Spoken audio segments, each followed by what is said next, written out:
ಎಲ್ಲರಿಗೂ ನಮಸ್ಕಾರ. ಥಟ್ ಅಂತ ಹೇಳಿ ಕ್ವಿಜ್ ಕಾರ್ಯಕ್ರಮಕ್ಕೆ ತಮಗೆಲ್ಲ ಸ್ವಾಗತ. ನಂಬಿಕೆ ಅನ್ನೋದು ಬಹಳ ದೊಡ್ಡದು. ಬದುಕಲ್ಲಿ ನಾವು ನಂಬಿಕೆಯನ್ನು ಇಟ್ಟುಕೊಂಡ್ರೆ ಆ ನಂಬಿಕೆ ಒಂದಲ್ಲ ಒಂದು ದಿನ ನಮ್ಮನ್ನು ಯಶಸ್ಸಿನ ಕಡೆ ಕರೆದುಕೊಂಡು ಹೋಗುತ್ತೆ. ಇದರಲ್ಲಿ ಅನುಮಾನವಿಲ್ಲ. ಶಂಕರಾಚಾರ್ಯರಿಗೆ 4 ಪ್ರಮುಖ ಶಿಷ್ಯರಿದ್ದರು. ಅವರಲ್ಲಿ 3 ತಮ್ಮದೇ ಆದ ಕ್ಷೇತ್ರದಲ್ಲಿ ಅಪಾರ ಪಾಂಡಿತ್ಯವನ್ನು ಪಡೆದಿದ್ದರು. ಆದರೆ ಒಬ್ಬ ಶಿಷ್ಯ ಮಾತ್ರ ಸನಂದನ ಅಂತ ಆತನ ಹೆಸರು. ಅಂತಹ ದೊಡ್ಡ ಪ್ರತಿಭೆ ಏನೂ ಇರಲಿಲ್ಲ ಅವನಿಗೆ. ಆದರೂ ಗುರುವಿನ ಬಗ್ಗೆ ಅಪಾರವಾದ ನಂಬಿಕೆಯನ್ನು ಇಟ್ಟುಕೊಂಡಿದ್ದರು. ಉಳಿದ ಶಿಷ್ಯರಿಗೆ ಒಂದು ರೀತಿಯಾದ ಹೊಟ್ಟೆ ಉರಿ, ಮತ್ಸರ. ಗುರುಗಳು ಸನಂದನನ್ನು ವಿಶೇಷವಾಗಿ ಮಾತಾಡಿಸ್ತಾರೆ. ನಮ್ಮನ್ನು ಹಾಗೆಲ್ಲ ಮಾತಾಡಿಸೋಲ್ಲ, ಅವನೋ ದಡ್ಡ, ಅವನಿಗೇನೂ ಗೊತ್ತಿಲ್ಲ, ನಾವು ಇಂತಿಂತಹ ಕ್ಷೇತ್ರದಲ್ಲಿ ಒಂದು ಸಾಧನೆಯನ್ನು ಮಾಡಿದ್ದೇವೆ. ಹೀಗೆ ಅವರವರೇ ಮಾತಾಡ್ಕೋತಾ ಇದ್ರಂತೆ. ಒಂದು ದಿವಸ ಶಿಷ್ಯರೆಲ್ಲ ನದಿಯ ಆ ಕಡೆ ದಡದಲ್ಲಿದ್ದಾರೆ, ಶಂಕರಾಚಾರ್ಯರು ಈ ಕಡೆ ದಡದಲ್ಲಿದ್ದಾರೆ. ನದಿ ಉಕ್ಕಿ ಹರಿತಾ ಇದೆ. ಶಂಕರಾಚಾರ್ಯರು ಕರೀತಾರೆ ಶಿಷ್ಯಂದಿರನ್ನು, ಎಲ್ಲರೂ ಬನ್ನಿ ಈ ಕಡೆ ದಡಕ್ಕೆ ಅಂತ. ತಕ್ಷಣ ಏನು ಮಾಡ್ತಾರೆ, ಹೋಗಬೇಕಲ್ಲ, ಹೇಗೆ ಹೋಗೋದು, ಹತ್ತಿರದಲ್ಲಿ ಸೇತುವೆ ಎಲ್ಲಿದೆ, ದೋಣಿ ಎಲ್ಲಾದರೂ ಉಂಟಾ, ಹಾಗೆ ಹೀಗೆ ಎಲ್ಲ ಇವರು ವಿಚಾರ ಮಾಡ್ತಾ ಇರೋವಾಗ ಈ ಸನಂದನ ಅನ್ನೋ ಹುಡುಗ ಏನು ಮಾಡ್ತಾನೆ, ನೇರವಾಗಿ ಧಾವಿಸ್ತಾನೆ. ಆತ ನದಿಯ ಒಳಗೆ ನುಗ್ಗುತ್ತಾನೆ. ನಡೀತಾ ನಡೀತಾ ನಡೀತಾ ಬರ್ತಾ ಇರಬೇಕಾದ್ರೆ ಎಲ್ಲರೂ ನೋಡ್ತಾ ಇರೋ ಹಾಗೆ ಒಂದು ಪವಾಡ ಸಂಭವಿಸುತ್ತಂತೆ. ಎಲ್ಲೆಲ್ಲಿ ಸನಂದನ ತನ್ನ ಪಾದವನ್ನು ಇಡ್ತಾನೋ ಅಲ್ಲಿ ಒಂದು ತಾವರೆ ಹೂವು, ಬೃಹತ್ ತಾವರೆ ಹೂವು ಮೇಲಕ್ಕೆ ಹುಟ್ಟಿ ಆತನ ಪಾದ ನೀರನ್ನು ಸೋಕದೆ ಇರೋ ಹಾಗೆ ಆಧಾರವನ್ನು ನೀಡಿ ಆತ ಮುಂದೆ ಹೋಗ್ತಾ ಇದ್ದಾಗೆ ಆ ತಾವರೆ ಹೂವು ಮಾಯವಾಗ್ತಾ ಇರುತ್ತಂತೆ. ಪ್ರತಿಯೊಂದು ಹೆಜ್ಜೆಗೂ ಒಂದೊಂದು ತಾವರೆ ಹೂವು. ಇದು ಆ ಸನಂದನನ ಗಮನಕ್ಕೆ ಬರೋಲ್ಲ. ನೇರವಾಗಿ ಬಂದು ಗುರುಗಳ ಹತ್ರ, ಗುರುಗಳೇ ಕರೆದ್ರಲ್ಲ, ಏನಾಗಬೇಕಿತ್ತು ಕೆಲಸ, ಇನ್ನು 3 ಜನ ಆ ಕಡೆಯೇ ಇದ್ದಾರೆ, ಬರಲಿ ಇರಪ್ಪ, ಅವರೆಲ್ಲ ಬರಲಿ, 3 ಜನ ಅಂತಾರೆ. ಅವರೆಲ್ಲ ಕೊನೆಗೆ ತೆಪ್ಪ ಮಾಡ್ಕೊಂಡು ಈ ಕಡೆಗೆ ಬರ್ತಾರೆ. ಬಂದ ಮೇಲೆ ಶಂಕರಾಚಾರ್ಯರು ಹೇಳ್ತಾರೆ, ನನಗೆ ಗೊತ್ತಿದೆ, ಸನಂದನನ್ನು ಕಂಡ್ರೆ ನಿಮಗೆ ಒಂದು ರೀತಿಯಾದ ತಾತ್ಸಾರ ಭಾವ ಇದೆ. ಅವನು ಯಾವುದೇ ವಿಷಯದಲ್ಲಿ ಪ್ರಚಂಡ ಆಗಿಲ್ಲದೆ ಇರಬಹುದು, ಪ್ರತಿಭೆ ಇಲ್ಲದೇ ಇರಬಹುದು, ಆದರೆ ಅವನಲ್ಲಿ ಗುರುಗಳ ಬಗ್ಗೆ ಅಪಾರವಾದ ನಂಬಿಕೆ ಇದೆ. ಗುರುಗಳು ಕರೆದ್ರು ಅಂದು ಕೂಡಲೇ ಮತ್ತೊಂದು ಯೋಚನೆ ಮಾಡದೆ ನೇರವಾಗಿ ಬಂದನಲ್ಲ. ಆತನ ನಂಬಿಕೆ ಯಾವ ರೀತಿ ಆತನಿಗೆ ನೆರವಾಯಿತು ಅನ್ನೋದನ್ನು ನೀವೇ ಕಣ್ಣಾರೆ ಕಂಡಿದ್ದೀರಿ. ಹಾಗಾಗಿ ಯಾವುದೇ ಕಾರಣಕ್ಕೂ ಮತ್ತೊಬ್ಬರನ್ನು ಕಂಡು ನೀವು ಕರುಬಬಾರದು, ಇದು ಒಳ್ಳೆಯದಲ್ಲ ಅಂತ ಹೇಳ್ತಾರೆ. ನಂತರ ಈ ಸನಂದನ ಎನ್ನುವ ಈ ಶಿಷ್ಯ ಇದ್ದಾನಲ್ಲ, ಪದ್ಮಪಾದ ಅನ್ನೋ ಹೆಸರಲ್ಲಿ ಆತ ಶಂಕರಾಚಾರ್ಯರ 4 ಪ್ರಮುಖ ಶಿಷ್ಯರಲ್ಲಿ ಒಬ್ಬನಾಗ್ತಾನೆ. ಒಂದು ಮಠವನ್ನು 4 ದಿಕ್ಕುಗಳಲ್ಲಿ ಸ್ಥಾಪಿಸಿದಾಗ ಒಂದು ಮಠದ ಅಧಿಪತ್ಯವನ್ನು ವಹಿಸ್ತಾನೆ ಈ ಸನಂದನ ಅಥವಾ ಪದ್ಮಪಾದ ಎನ್ನುವ ಶಿಷ್ಯ. ಕಾರ್ಯಕ್ರಮವನ್ನು ಆರಂಭಿಸ್ತಾ ಇದ್ದೇವೆ. ಸ್ಪರ್ಧಿಗಳ ಪರಿಚಯ. ಮೊದಲ ಸ್ಪರ್ಧಿ. ನಮಸ್ತೆ ಸರ್, ನನ್ನ ಹೆಸರು ಮೇಖಲಾ. ನಾನು ಬೆಂಗಳೂರಿನ ಜಕ್ಕೂರಿನಿಂದ ಬಂದಿದ್ದೇನೆ. ನಾನು ಮೂಲತಃ ಬೆಂಗಳೂರಿನ ಖಾಸಗಿ ಕಂಪನಿಯೊಂದರಲ್ಲಿ ಕೆಲಸ ಮಾಡುತ್ತಿದ್ದೇನೆ. ನನ್ನ ಹವ್ಯಾಸ ಪುಸ್ತಕ ಓದುವುದು ಹಾಗೂ ತೋಟಗಾರಿಕೆ. ಮೇಖಲಾ ಅವರಿಗೆ ಸ್ವಾಗತವನ್ನು ಕೋರ್ತಾ ಇದ್ದೇವೆ. ಮುಂದಿನ ಸ್ಪರ್ಧಿ. ಎಲ್ಲರಿಗೂ ನಮಸ್ತೆ ಸರ್. ನಮಸ್ತೆ, ನನ್ನ ಹೆಸರು ಹರ್ಷ. ನಾನು ಬೆಂಗಳೂರು ಯಲಹಂಕ ಅಗ್ರಹಾರ ಬಡಾವಣೆಯ ನಿವಾಸಿ. ಪ್ರಸ್ತುತ ಉನ್ನತ ವ್ಯಾಸಂಗ ಮಾಡುತ್ತಿದ್ದೇನೆ. ನನ್ನ ಹವ್ಯಾಸಗಳು ಕಥೆ ಪುಸ್ತಕಗಳನ್ನು ಓದುವುದು ಮತ್ತು ಪ್ರವಾಸಿ ತಾಣಗಳಿಗೆ ಭೇಟಿ ನೀಡುವುದು. ಧನ್ಯವಾದ. ಹರ್ಷ ಅವರಿಗೆ ಸ್ವಾಗತವನ್ನು ಕೋರ್ತಾ ಇದ್ದೇವೆ. ನಮ್ಮ 3ನೆಯ ಸ್ಪರ್ಧಿ. ಎಲ್ಲರಿಗೂ ನಮಸ್ಕಾರ. ನನ್ನ ಹೆಸರು ಸನತ್ ಪ್ರಭು. ನಾನು ಬೆಂಗಳೂರಿನ ಉತ್ತರಹಳ್ಳಿ ನಿವಾಸಿ. ನಾನು ಪ್ರಸ್ತುತ ಖಾಸಗಿ ಕಂಪನಿಯಲ್ಲಿ ಕೆಲಸ ಮಾಡುತ್ತಿದ್ದೇನೆ. ನನ್ನ ಹವ್ಯಾಸಗಳು ಪುಸ್ತಕಗಳನ್ನು ಓದುವುದು ಹಾಗೂ ಪ್ರಚಲಿತ ವಿದ್ಯಮಾನಗಳನ್ನು ತಿಳಿಯುವುದು. ಧನ್ಯವಾದ. ಸನತ್ ಪ್ರಭು ಅವರಿಗೆ ಸ್ವಾಗತವನ್ನು ಕೋರ್ತಾ ಇದ್ದೇವೆ. ನಮ್ಮ 4ನೆಯ ಸ್ಪರ್ಧಿ. ಎಲ್ಲರಿಗೂ ನಮಸ್ಕಾರ. ನನ್ನ ಹೆಸರು ಪಾಲಾಕ್ಷ. ನಾನು ಮೂಲತಃ ಬೆಂಗಳೂರಿನವನು. ನಾನು ಆರ್ ವಿ ಕಾಲೇಜಿನಲ್ಲಿ ವ್ಯಾಸಂಗವನ್ನು ಮುಗಿಸಿ ಈಗ ಸಾಫ್ಟ್ವೇರ್ ಇಂಜಿನಿಯರ್ ಆಗಿ ಕೆಲಸ ಮಾಡ್ತಾ ಇದ್ದೀನಿ. ನನ್ನ ಹವ್ಯಾಸಗಳು ಪುಸ್ತಕಗಳನ್ನು ಓದೋದು, ಚೆಸ್, ಬ್ಯಾಡ್ಮಿಂಟನ್ ಅಂತ ಕ್ರೀಡೆಗಳನ್ನು ಆಡೋದು ಮತ್ತು ಗಾಯನವನ್ನು ಮಾಡೋದು. ನಮಸ್ಕಾರ. ಪಾಲಾಕ್ಷ ಅವರಿಗೆ ಸ್ವಾಗತವನ್ನು ಕೋರ್ತಾ ಇದ್ದೇವೆ. 4 ಜನ ಸಿದ್ಧವಾಗಿದ್ದರೆ ಕಾರ್ಯಕ್ರಮ ಆರಂಭಿಸೋಣ. ಇಂದಿನ ಕಾರ್ಯಕ್ರಮದಲ್ಲಿ ನಾವು ಕೊಡುವ ಎಲ್ಲ ಪುಸ್ತಕಗಳನ್ನು ನಮಗೆ ನೀಡಿದವರು ವ್ಯಕ್ತಿತ್ವ ವಿಕಸನ ತರಬೇತುದಾರರು, ನಿರೂಪಕರು ಹಾಗೂ ಲೇಖಕರು ಆಗಿರ್ತಕ್ಕಂಥ ಶ್ರೀ ಜಯಪ್ರಕಾಶ್ ನಾಗತಿಹಳ್ಳಿ ಅವರು. ಅವರಿಗೆ ಕೃತಜ್ಞತೆಗಳನ್ನು ಸೂಚಿಸುತ್ತಾ ಕಾರ್ಯಕ್ರಮವನ್ನು ಆರಂಭಿಸ್ತಾ ಇದ್ದೇವೆ. ಮೊದಲ 2 ಪುಸ್ತಕಗಳು ಅರಸಿಕರಲ್ಲ, ಡಾಕ್ಟರ್ ಕೆ ಶಿವರಾಮ ಕಾರಂತ ಬರೆದ ಪುಸ್ತಕ. ಸ್ವಸ್ಥ ಜೀವನ, ಎಂ ಗೋಪಾಲಕೃಷ್ಣರಾಯರು ಬರೆದಂಥ ಪುಸ್ತಕ. ಪ್ರಶ್ನೆ: ರಾಮಾಯಣದ ಯಾವ ಪಾತ್ರವನ್ನು ನೆನಪಿಸುವ ಅಭಯಾರಣ್ಯವು ದರೋಜಿಯಲ್ಲಿದೆ? ಆಯ್ಕೆಗಳನ್ನು ನೋಡೋಣ. ಕರಡಿ, ಮಂಗ, ಕಪ್ಪು ಚಿರತೆ, ತೋಳ. ಮೊದಲಿಗೆ ಹರ್ಷ, ಆನಂತರ ಫಾಲಾಕ್ಷ. ಕರಡಿ.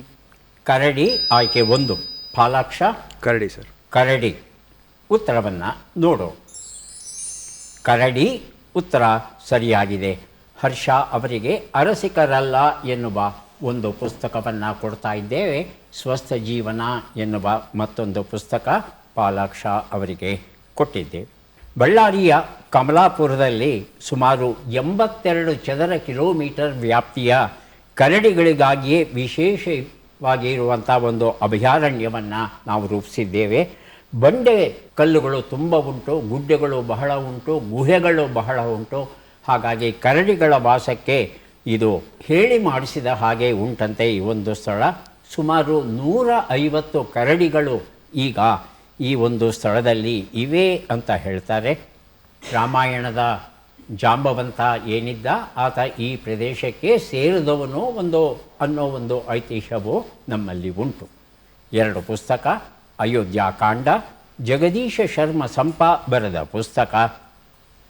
ಆವಿಷ್ಕಾರದ ಅವಾಂತರ, ಯಮುನಾ ಮೂರ್ತಿ ಬರೆದಂಥ ಪುಸ್ತಕ. ಪ್ರಶ್ನೆ: ಭಾರತದ ಗ್ರೇಟ್ ನಿಕೋಬಾರ್ ದ್ವೀಪದ ದಕ್ಷಿಣ ತುದಿಯ ಹೆಸರು ಯಾವುದು ಅನ್ನೋಷ್ಟರಲ್ಲಿ ಬಸರುತ್ತಿದ್ದಾರೆ ಸನತ್ ಪ್ರಭು ಹಾಗೂ ಮೇಖಲಾ. ಹೇಳಿಪ್ಪ. ಇಂದಿರಾ ಪಾಯಿಂಟ್. ಇಂದಿರಾ ಪಾಯಿಂಟ್ ಅಂತ ಹೇಳ್ತಾ ಇದ್ದಾರೆ. ಮೇಖಲಾ ಸರ್, ಆಪ್ಷನ್ಸ್ ಬೇಕಿತ್ತು. ಕಾದಿರಿಸುವ ವ್ಯವಸ್ಥೆ ನಮ್ಮಲ್ಲಿಲ್ಲ. ಮೊದಲೇ ಬಜರ್ ಒತ್ತಾ ಇದ್ದೀರಿ ಅಂದರೆ ತಮಗೆ ಗೊತ್ತಿದೆ ಅಂತ ಅರ್ಥ ಭಾವಿಸ್ತೇವೆ. ಆಯ್ಕೆಗಳನ್ನು ನೋಡೋಣ. Campbell Point, Pygmalion Point, Kanyakumari, Indira point.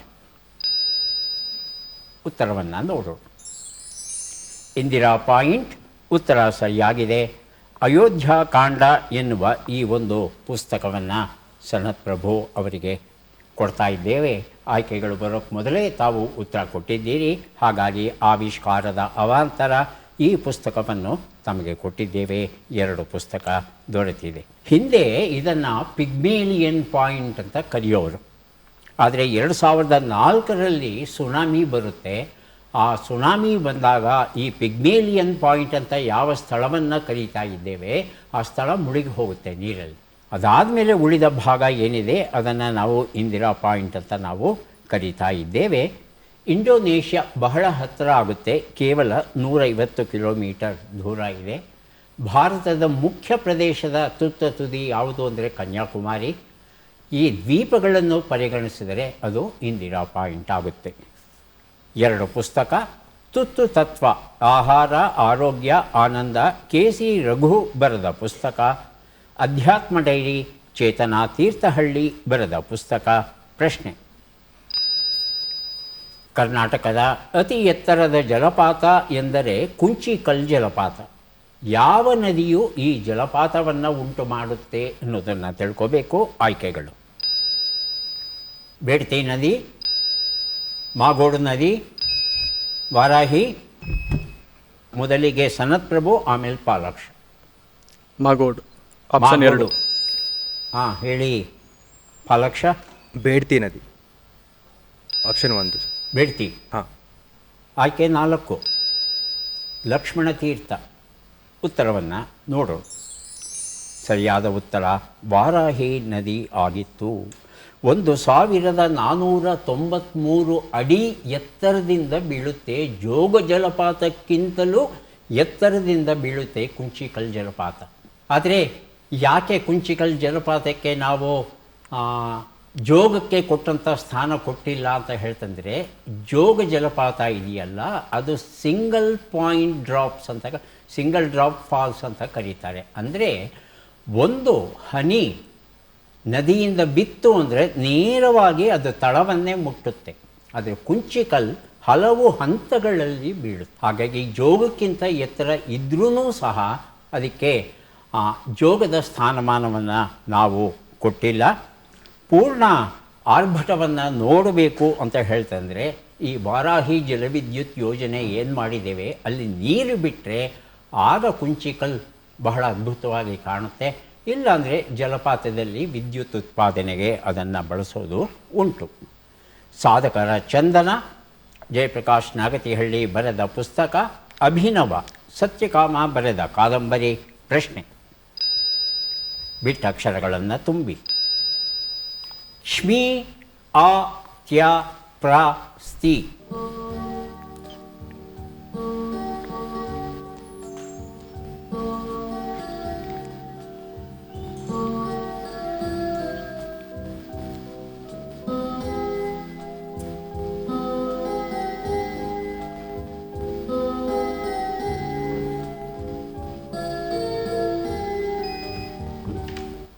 Mekhela.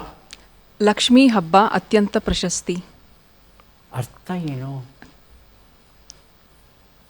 Lakshmi ಹಬ್ಬ ಆಗಬಹುದು, ಅತ್ಯಂತನ ಬರೋದಿಲ್ವಲ್ಲ. ಅತ್ಯಂತ ಬೇರೆ ಏನಾದರೂ ಇರಬಹುದೇನೋ, ಪ್ರಯತ್ನಿಸಿ. ಉತ್ತರವನ್ನು ನೋಡಬಹುದಾ? ಉತ್ತರವನ್ನು ನೋಡೋಣ. ಲಕ್ಷ್ಮೀಧರ ಅಮಾತ್ಯ ಪ್ರಶಸ್ತಿ ಅಂತ. ಮೊದಲಿಗೆ ಲಕ್ಷ್ಮೀಧರ ಯಾರು? ವಿಜಯನಗರ ಸಾಮ್ರಾಜ್ಯದಲ್ಲಿ ಮಂತ್ರಿಯಾಗಿದ್ದವನು. ಈತನಿಗೆ ತಾಯಿ ಹೇಳ್ತಾಳೆ, ಅಪ್ಪ ಮನುಷ್ಯನಾಗಿ ಹುಟ್ಟಿದ್ದೀಯಾ, 4 ಒಳ್ಳೆಯ ಕೆಲಸ ಮಾಡಬೇಕು ನೀನು.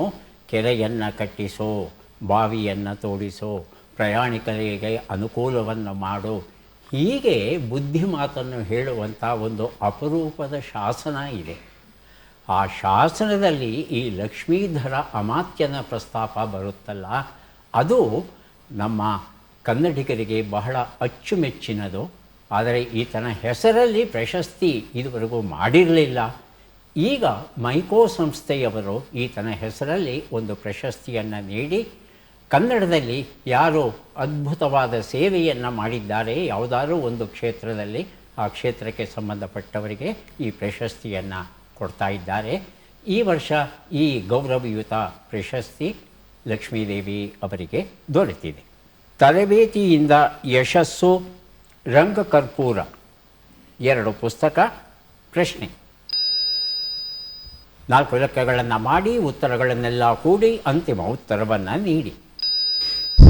49 ಕೂಡು 54, 82 ಕಳೆ 47, 12 ಗುಣಿಸು 17, 288 ಭಾಗಿಸು 9.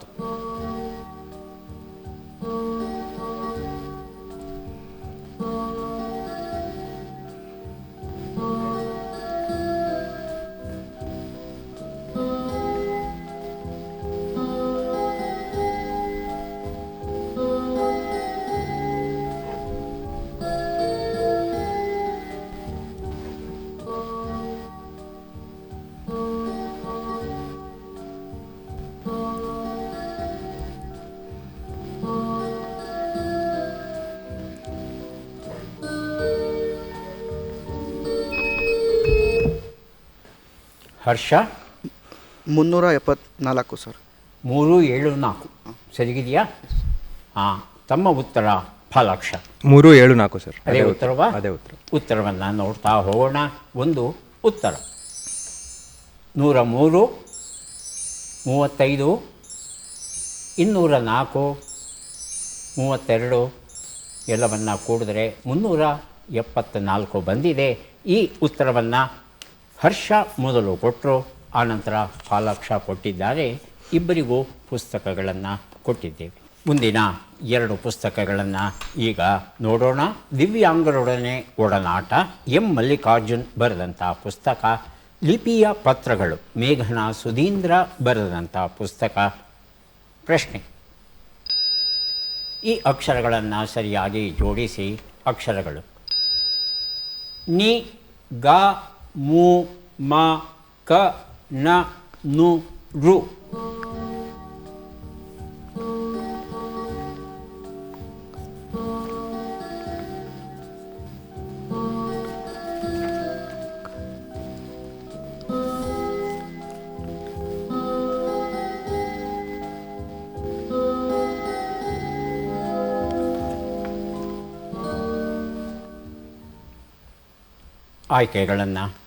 ಆಯ್ಕೆಗಳಿಲ್ಲ, ಉತ್ತರವನ್ನು ನೋಡೋಣ.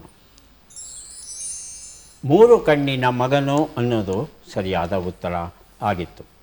ಮುಂದಿನ 2 ಪುಸ್ತಕ: ಕ್ಷಮೆ, ಸಹನಾ ವಿಜಯಕುಮಾರ್ ಬರೆದ ಸೊಗಸಾದ ಕಾದಂಬರಿ. ಕೊಂದವರುಳಿದರೆ, ಗುರುನಾಥ ಅಕ್ಕಣ್ಣ ಅವರು ಬರೆದ ಕಾದಂಬರಿ. 2 ಪುಸ್ತಕ ಕೊಡ್ತಾ ಇದ್ದೇವೆ. ಪ್ರಶ್ನೆ: ಈ ಚಿತ್ರದಲ್ಲಿರುವ ಕ್ರೀಡಾಪಟುವನ್ನು ಗುರುತಿಸಿ.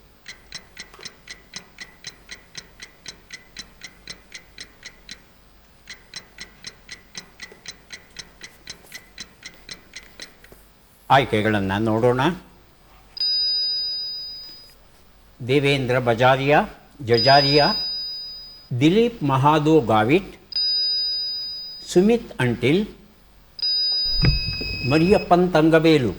ಮೊದಲಿಗೆ ಬರೆದಿರುತ್ತಿದ್ದಾರೆ ಫಾಲಾಕ್ಷ, ಎರಡನೆಯದಾಗಿ ಮೇಖಲಾ.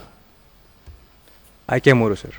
ಆಯ್ಕೆ 3 ಸುಮಿತ್ ಅಂಟಿಲ್. ಮೇಖಲಾ ಮರಿಯಪ್ಪನ್ ತಂಗವೇಲು. ಮರಿಯಪ್ಪನ್ ತಂಗವೇಲು. ಆಯ್ಕೆ 4 ಉತ್ತರವನ್ನು ನೋಡೋಣ. ಸರಿಯಾದ ಉತ್ತರ ದಿಲೀಪ್ ಮಹಾದು ಗಾವಿಟ್ ಆಗಿತ್ತು. ದಿಲೀಪ್ ಅವರು ಮಹಾರಾಷ್ಟ್ರದ ನಾಸಿಕ್ ಪ್ರದೇಶಕ್ಕೆ ಸೇರಿದವರು. ಇವರು ಪ್ಯಾರಾಥ್ಲೀಟ್. ಒಂದು ಕೈ ಅರ್ಧ ಹೋಗಿದೆ ಇವರಿಗೆ, ಮೊಣಕೈಯಿಂದ ಕೆಳಭಾಗ ಇಲ್ಲ ಇವರಿಗೆ. 10.71 ಸೆಕೆಂಡಲ್ಲಿ 100 ಮೀಟರ್ ಸ್ಪರ್ಧೆಯನ್ನು ಗೆಲ್ತಾರೆ. ಇದು ಪ್ಯಾರಾಥ್ಲೀಟ್ ಲೆಕ್ಕದಲ್ಲಿ ಒಂದು ದೊಡ್ಡ ದಾಖಲೆ. ಇದು ಚಿನ್ನದ ಪದಕವನ್ನು ಪಡೀತಾರೆ. ಹಾಗಾಗಿ ವಿಶೇಷ ಅಭಿನಂದನೆಗೆ ಪಾತ್ರರಾಗಿದ್ದಾರೆ ಅವರು. 3 ಪುಸ್ತಕಗಳನ್ನು ಕೊಡೋದಕ್ಕೆ ಈಗ ಸಿದ್ಧವಾಗ್ತಾ ಇದ್ದೇವೆ. ಪದಬಂಧ ಬರ್ತಾ ಇದೆ. ಸುಳುಹುಗಳನ್ನು ನೋಡೋಣ. ಸುಳುಹುಗಳು: ಮೋಕ್ಷದಾಯಕವಾದ ಮಂತ್ರ, ಭೂಮಿ, ಬುದ್ಧಿಗೇಡಿ, ತಿಳಿಗೇಡಿ.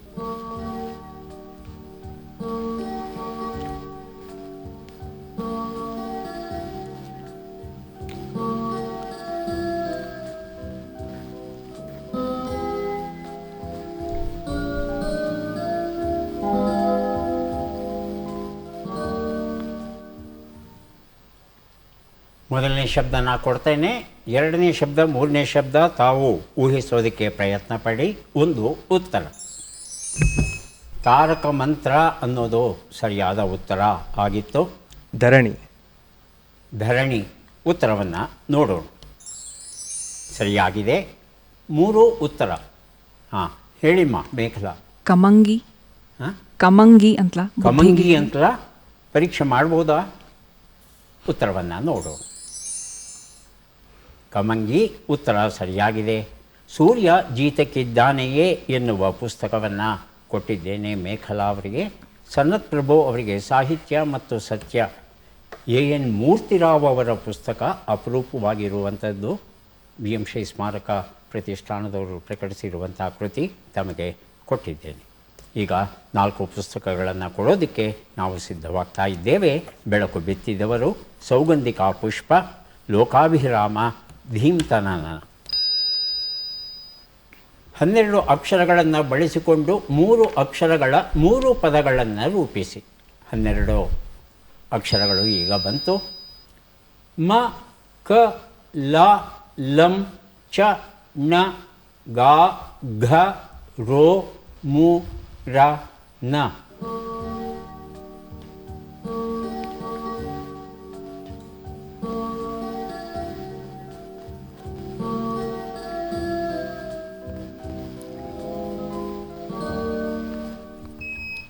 ಮೇಖಲಾ ಆರಂಭಿಸಿ. ಚರಣ, ಚ ರ ಣ ಆಗುತ್ತೆ. ರಮಣ, ರ ಮ ಣ ಆಮೇಲೆ ನರಕ, ನರಕ. ಕಮರ, ನರಕ ಆಮೇಲೆ ಕಮರ. ಕಮರ ಅಂದ್ರೇನು? ಕಮರ ಅಂದರೆ ಒಂದು ಹಿಂದಿ ಆಡು ಭಾಷೆಯಲ್ಲಿ. ಹಿಂದಿನಲ್ಲಿ ಕಮರೆ ಕಮರೆ ಅಂತ ಕಮರ. ಹೇಳ್ತಾವೆ, ಅದು ಕಮರೆ ಮೇ ಅಂತ ಹೇಳ್ತೇವೆ. ಹಿಂದಿ ಭಾಷೆ ಬೇಡ, ಕನ್ನಡದ ಸಾಕು ನಮಗೆ. ಕಮರ ಆಗಲ್ಲ. ಓಕೆ, ಎಷ್ಟು ಶಬ್ದಗಳಾಯಿತು? 3. 3 ಶಬ್ದ ಆಯಿತು. ಹರ್ಷ. ಸರ್ ನರಕ, ನರಕ, ಕಮಲ, ಕ ಮಲ, ಕಮಲ, ಚರಣ. ಚರಣ 3 ಅಕ್ಷರ ಆಮೇಲೆ ಅಷ್ಟೇ ಸರ್. ಅಷ್ಟೇ 3. 3 ಬಂದಿದೆ ಸರ್. ಯಾಕಪ್ಪ 3ಕ್ಕೆ ನಿಲ್ಲಿಸ್ತೀರಿ? ಕೇಳೋಣ ಸನತ್ ಪ್ರಭು ಅವರನ್ನು. ಕಮಲ, ಕಮಲ, ಲಂಘನ, ಹ? ಲಂಘನ, ಲಂಘನ ಆಗ್ಬೋದು, ಲಂಘನ ಆಗಬಹುದು. ಚರಣ, ಚರಣ, ರಮಣ, ಹ? ರಮಣ. ರಮಣ. ತಮ್ಮ ಉತ್ತರ ಪಾಲಾಕ್ಷ. ಸರ್ ಚಲನ, ಚಲನ ಆಗ್ಬೋದು. ಚರಣ, ಚರಣ, ಮರಣ, ಮರಣ, ಕಮಲ, ಕಮಲ ಅಷ್ಟೇ ಸರ್. ಅಷ್ಟೆ. 4 ಜನಕ್ಕೆ 4 ಪುಸ್ತಕಗಳನ್ನು ಕೊಡ್ತಾ ಇದ್ದೇವೆ. ಲೋಕಾಭಿರಾಮ ಈ ಪುಸ್ತಕವನ್ನು ಮೇಖಲಾ ಅವರಿಗೆ, ಸೌಗಂಧಿಕಾ ಪುಷ್ಪ ಹರ್ಷ ಅವರಿಗೆ, ಸನತ್ ಪ್ರಭು ಅವರಿಗೆ ಬೆಳಕು ಬಿತ್ತಿದವರು ಹಾಗೂ ಧೀತನನ ಪುಸ್ತಕವನ್ನು ಪಾಲಾಕ್ಷ ಅವರಿಗೆ ಕೊಟ್ಟಿದ್ದೇವೆ. ಈಗ ಕಾರ್ಯಕ್ರಮದ ಕೊನೆಯ ಘಟ್ಟಕ್ಕೆ ಬಂದಿದ್ದೇವೆ. ಚಟ್ಪಚ್ಚಿನ ಕುರಳಿ 10 ಪ್ರಶ್ನೆಗಳು. ಒಬ್ಬರಿಗೆ ಮಾತ್ರ ಉತ್ತರ ಕೊಡುವ ಅವಕಾಶ. ಬಜರ್ ಒತ್ತಬೇಕು, ಉತ್ತರ ಕೊಡಬೇಕು. ಭೂಮಿಯ ಮೇಲ್ಮೈಯಲ್ಲಿ ಗುರುತ್ವಾಕರ್ಷಣೆಯ ವೇಗೋತ್ಕರ್ಷ ಜಿ ಮೌಲ್ಯ ಎಷ್ಟು ಅಂತ ಆಯ್ಕೆಗಳನ್ನು ನೋಡೋಣ. ಮೊದಲಿಗೆ ಬಜರ್ ಒತ್ತಿದ್ದಾರೆ ಪಾಲಾಕ್ಷ. ಮೊದಲನೇದ, ಎರಡನೇದ? ಮೊದಲನೇ ಸರ್ 9.8. 9.8 ಅಂತ ಹೇಳ್ತಾ ಇದ್ದೀರಿ. ಉತ್ತರವನ್ನು ನೋಡೋಣ. 9.8 ಉತ್ತರ ಸರಿಯಾಗಿದೆ. ಪುಸ್ತಕ ಕೊಟ್ಟಿದ್ದೇನೆ. ಎರಡನೇ ಪ್ರಶ್ನೆ ಈಗ ಬಂತು. ಮೆಸೊಪಟೋಮಿಯಾದ ಅತ್ಯಂತ ಕ್ರೂರ ಮತ್ತು ಪ್ರಬಲ ಮಿಲಿಟರಿ ಸಾಮ್ರಾಜ್ಯ ಯಾವುದು? ಆಯ್ಕೆಗಳು. ಮೇಖಲಾ ಮೊದಲು ಬಜರ್ ಒತ್ತಿದ್ದಾರೆ. ಎರಡನೇವರೆಗೆ ಅವಕಾಶ ಇಲ್ಲ. ಹೇಳಿ ಮೇಖಲಾ. ಸರ್, 2ನೇದು ಅಕ್ಕಾಡಿಯನ್ನರು. ಅಕ್ಕಾಡಿಯನ್ ಅಂತ ಹೇಳ್ತಾ ಇದ್ದಾರೆ. ಉತ್ತರವನ್ನು ನೋಡೋಣ. ಅಸ್ಸೀರಿಯನ್ ಸರಿಯಾದ ಉತ್ತರ ಆಗಿತ್ತು. ಮೂರನೇ ಪ್ರಶ್ನೆ ಈಗ ಬಂತು. ಅತ್ಯಂತ ಹಗುರವಾದ ಅನಿಲ ಯಾವುದು? ಆಯ್ಕೆಗಳು ಬರೋದಕ್ಕೆ ಮೊದಲು ಬಜರ್ ಒತ್ತಿದವರು ಪಾಲಾಕ್ಷ. Helium sir. ಹೀಲಿಯಂ ಅತ್ಯಂತ ಹಗುರವಾದ ಅನಿಲ ಹೀಲಿಯಂ ಅಂತಿದ್ದಾರೆ. ಆಯ್ಕೆಗಳನ್ನು ನೋಡೋಣ. ಹೀಲಿಯಂ ಮತ್ತು ಹೈಡ್ರೋಜಿನ್. ಉತ್ತರ ಹೈಡ್ರೋಜಿನ್ ಅಲ್ವೇನಪ್ಪ? ಹೀಲಿಯಂ 4 ಅಲ್ವಾ? 4 ಹೈಡ್ರೋಜಿನ್ ಸೇರಿದರೆ ಒಂದು ಹೀಲಿಯಂ ಅಲ್ವಾ? ಮುಂದಿನ ಪ್ರಶ್ನೆ. ಸಿಂಧೂ ಸರಸ್ವತಿ ಸಂಸ್ಕೃತಿಯ ಜನರ ಮುಖ್ಯ ಕಸುಬು ಯಾವುದಾಗಿತ್ತು? ಆಯ್ಕೆಗಳು. ಅನ್ನೋಷ್ಟರಲ್ಲಿ ಬಜರ್ ಒತ್ತಿದ್ದಾರೆ ಪಾಲಾಕ್ಷ. ಅಗ್ರಿಕಲ್ಚರ್. ಆಯ್ಕೆಗಳು. ಕೃಷಿ, ಮೀನುಗಾರಿಕೆ. ಉತ್ತರವನ್ನು ನೋಡೋಣ. ಕೃಷಿ ಉತ್ತರ ಸರಿಯಾಗಿದೆ. ಕ್ಷಮೆ, ಈ ಪುಸ್ತಕ ಕೊಟ್ಟಿದ್ದೇನೆ. ಮುಂದಿನ ಪ್ರಶ್ನೆ. ಏಕದಳ ಸಸ್ಯಗಳ ಮಾನೋಕಾಟ್ಸ್ ಎಲೆಗಳಲ್ಲಿ ಯಾವ ರೀತಿಯ ನಾಳ ವಿನ್ಯಾಸ ಇರುತ್ತೆ? ಪ್ರಶ್ನೆಯನ್ನು ಓದಿ ಮುಗಿಸೋಷ್ಟರಲ್ಲಿ ಮತ್ತೆ ಪಾಲಾಕ್ಷ. Parallel sir. ಏನು? ಪ್ಯಾರಲಲ್ ರೆಟಿಕಲಿಸಮ್, ಪ್ಯಾರಲಲ್ ಸಿಸ್ಟಮ್ ಅಂತಾರೆ ಪೂರ್ತಿ ಉತ್ತರ ಕೊಡಿ sir. Parallel reticulatism. Parallel reticulated ಅಂತ ಇಲ್ಲ ಸರ್, ಸಾರಿ, ಪ್ಯಾರಲಲ್ ವೇನಿಸಮ್ ಅನ್ನೋ ಥರ ಏನೋ ಬರುತ್ತೆ sir. Parallel is the keyword. ಅದಕ್ಕೆ ಆಯ್ಕೆಗಳು ಬರೋವರೆಗೂ ಕಾಯಿಪ್ಪ ಅಂತ ಹೇಳೋದು ಅದಕ್ಕೇನೆ. ಆಯ್ಕೆಗಳು. ಸಮಾನಾಂತರ ನಾಳ ವಿನ್ಯಾಸ, ಪ್ಯಾರಲಲ್ ವೆನೇಷನ್, ಜಾಲಾಕಾರದ ನಾಳ ವಿನ್ಯಾಸ ರೆಟಿಕ್ಯುಲರ್ ವೆನೇಷನ್ ಅಂತ. ತಾವು ಪ್ಯಾರಲಲ್ ಅಂತಿದ್ದೀರಿ, ಅದು ಸರಿಯಾ ನೋಡಿಬಿಡೋಣ. ಸಮಾನಾಂತರ ನಾಳ ವಿನ್ಯಾಸ ಪ್ಯಾರಲಲ್ ವೆನೇಷನ್, ಉತ್ತರ ಸರಿಯಾಗಿದೆ. ಪುಸ್ತಕವನ್ನು ತಮಗೆ ಕೊಟ್ಟಿದ್ದೇವೆ. ಮುಂದಿನ ಪ್ರಶ್ನೆ. ಯಜ್ಞ ಯಾಗಾದಿಗಳ ನಿಯಮಗಳನ್ನು ಒಳಗೊಂಡಿರುವ ವೇದ ಯಾವುದು? ಮೊದಲಿಗೆ ಪಾಲಾಕ್ಷ. ಯಜುರ್ವೇದ ಸರ್. ಯಜುರ್ವೇದ. ಆಯ್ಕೆಗಳು: ಸಾಮವೇದ, ಯಜುರ್ವೇದ. ಉತ್ತರವನ್ನು ನೋಡೋಣ. ಯಜುರ್ವೇದ ಉತ್ತರ ಸರಿಯಾಗಿದೆ. ಪುಸ್ತಕವನ್ನು ಕೊಟ್ಟಿದ್ದೇನೆ. ಮುಂದಿನ ಪ್ರಶ್ನೆ. ಮೊಟ್ಟೆ ಇಡುವ ಸ್ತನಿಗಳಿಗೆ ಉತ್ತಮ ಉದಾಹರಣೆ ಯಾವುದು? ಆಯ್ಕೆಗಳು: ಕಾಂಗುರು ಮತ್ತು ಝೀಬ್ರಾ, ಪ್ಲಾಟಿಪಸ್ ಮತ್ತು ಎಕಿಡ್ನಾ. ಮತ್ತೆ ಮೊದಲ ಬಾರಿಗೆ ಪಾಲಾಕ್ಷ ಬಜರ್ ಒತ್ತಿದ್ದಾರೆ. ಪ್ಲಾಟಿಪಸ್ ಮತ್ತು ಎಕಿಡ್ನಾ. ಉತ್ತರವನ್ನು ನೋಡೋಣ. ಉತ್ತರ ಸರಿಯಾಗಿದೆ. ಪುಸ್ತಕವನ್ನು ಕೊಟ್ಟಿದ್ದೇನೆ. ಮುಂದಿನ ಪ್ರಶ್ನೆ. ಭಾರತದ ಕೆಲವು ಕಡೆ ಮಳೆ ಬರಿಸಲು ಯಾವ ಪ್ರಾಣಿಗಳ ಮದುವೆಯನ್ನು ಮಾಡುತ್ತಾರೆ? ಮೊದಲಿಗೆ ಬಜರ್ ಒತ್ತಿದ್ದಾರೆ ಸನತ್ ಪ್ರಭು. ಕಪ್ಪೆ. ಆಯ್ಕೆಗಳನ್ನು ನೋಡೋಣ. ಮೀನುಗಳು, ಕಪ್ಪೆಗಳು ಅಂತ ಉತ್ತರ ಕೊಟ್ಟಿದ್ದೀರಿ. ಹೌದಾ? ನೋಡೋಣ. ಕಪ್ಪೆಗಳ ಮದುವೆ ಉತ್ತರ ಸರಿಯಾಗಿದೆ. ಪುಸ್ತಕವನ್ನು ಕೊಟ್ಟಿದ್ದೇನೆ. ಮುಂದಿನ ಪ್ರಶ್ನೆ. ಪ್ರಾಚೀನ ಭಾರತೀಯರ ಅತ್ಯಂತ ಹಳೆಯ ಗಣಿತದ ಹಸ್ತಪ್ರತಿ ಯಾವುದು ಅಂತ ತಿಳ್ಕೋಬೇಕಾಗಿದೆ. ಆಯ್ಕೆಗಳು: ಆರ್ಯಭಟೀಯ, ಬಕ್ಷಾಲಿ ಹಸ್ತಪ್ರತಿ. ಮತ್ತೆ ಮೊದಲಿಗೆ ಪಾಲಾಕ್ಷ. ಬಕ್ಷಾಲಿ ಹಸ್ತಪ್ರತಿ ಅಂತ ಹೇಳ್ತಾ ಇದ್ದಾರೆ. ಉತ್ತರವನ್ನು ನೋಡೋಣ. ಬಕ್ಷಾಲಿ ಹಸ್ತಪ್ರತಿ ಉತ್ತರ ಸರಿಯಾಗಿದೆ. ಮುಂದಿನ ಪ್ರಶ್ನೆ.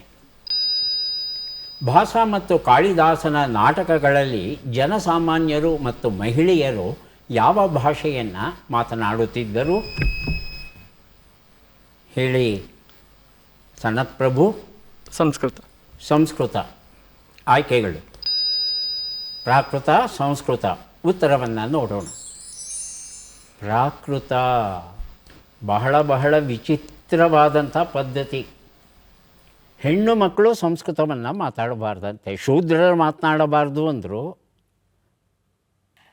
ಅದನ್ನು ಪಕ್ಕಕ್ಕಿಟ್ಟು ಹೋಗಲಿ ಬ್ರಾಹ್ಮಣ ಹೆಂಗಸು, ಕ್ಷತ್ರಿಯ ಹೆಂಗಸರು ಮಾತಾಡಬಹುದಾ ಅಂದರೆ ಇಲ್ಲ, ಅವರೂ ಮಾತಾಡೋ ಹಾಗಿಲ್ಲ ಸಂಸ್ಕೃತ. ಅವರೆಲ್ಲ ಪ್ರಾಕೃತದಲ್ಲೇ ಮಾತಾಡಬೇಕು ಅಂತ ಒಂದು ನಿಯಮ ಕಾಳಿದಾಸನ ನಾಟಕಗಳಲ್ಲೂ ನಾವು ನೋಡ್ತೇವೆ. ಯಾಕೆ ಏನು ಎತ್ತ ಚರ್ಚೆಗೆ ಇದು ಸಮಯ ಅಲ್ಲ. ಯಾರಿಗೆ ಎಷ್ಟು ಪುಸ್ತಕಗಳು ಬಂದಿವೆ ಅದನ್ನು ನೋಡುವ ಕ್ಷಣ ಈಗ ಬಂತು. ಮೊದಲಿಗೆ ಮೇಖಲಾ ಅವರಿಗೆ 2 ಪುಸ್ತಕಗಳನ್ನು ಕೊಡ್ತಾ ಇದ್ದೇವೆ. ಸ್ವೀಕರಿಸಿ. ಅಭಿನಂದನೆಗಳು. ಹರ್ಷ ಅವರಿಗೆ 3 ಪುಸ್ತಕ ಸಿಗ್ತಾ ಇದೆ. ಸ್ವೀಕರಿಸಿ. ಅಭಿನಂದನೆಗಳು. ಸನತ್ ಪ್ರಭು ಅವರಿಗೆ 4 ಪುಸ್ತಕಗಳು ಸಿಗ್ತಾ ಇವೆ. ಸ್ವೀಕರಿಸಿ. ಅಭಿನಂದನೆಗಳು. ಪಾಲಾಕ್ಷ ಅವರಿಗೆ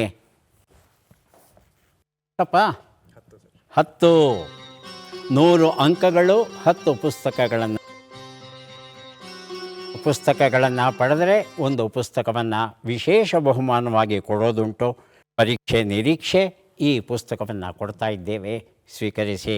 ಮತ್ತೊಮ್ಮೆ ಅಭಿನಂದನೆಗಳು. ಗಿಣಿಗಳ ಒಂದು ವಿಶೇಷ ಏನು ಅಂದರೆ ಅದಕ್ಕೆ ಇಷ್ಟವಾದ ಸಂಗೀತವನ್ನು ನಾವು ನುಡಿಸಿದ್ರೆ ಆ ಸಂಗೀತಕ್ಕೆ ಸರಿಯಾಗಿ ತಾಳವನ್ನು, ಆ ತಾಳಕ್ಕೆ ಸರಿಯಾಗಿ ತನ್ನ ಹೆಜ್ಜೆಗಳನ್ನು ಹಾಕುತ್ತಂತೆ. ಆ ಕಲಿಯುವ ಸಾಮರ್ಥ್ಯ ಗಿಣಿಗಳಿಗೆ ಉಂಟು.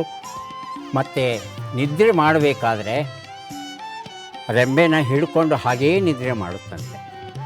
ಮತ್ತೆ ಭೇಟಿಯಾಗೋಣ. ನಮಸ್ಕಾರ.